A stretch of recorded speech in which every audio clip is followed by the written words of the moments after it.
Oh, anong ginagawa ng bebe ko kanina? Ang dal-dal-dal-dal. Oh, tutulungan mo po ba ako mag-ayos ng washing bukas? Oo. Tapos mag-work si daddy bukas, sama ka? Ha? Sama ka kay daddy mag-work bukas, ha? Oo. Bakit mo po kinakain yung kamay mo? Gutom ka na. Gusto mo na mag-meet kay mami, ha? Ay sus. Alam ba kanina nasira ko yung spinner. Dapat ayusin natin yun. Tulungan mo ako. Gusto mo?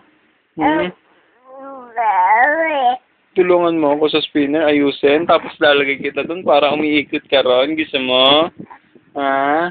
Gusto ng baby yon para ka nakaride, ha? Ha? Bakit po? Anong gusto sabihin ng baby ko? Ayaw mo ron sumakay? Ha?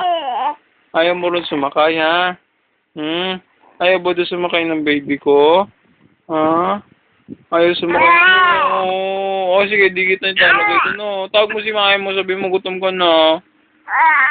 Oh, susandal-dal ng bebe. Oh, anong gusto sinasabi niya, no? Ay, sus. Kakain na si daddy. Gusto mo kumain? Ay.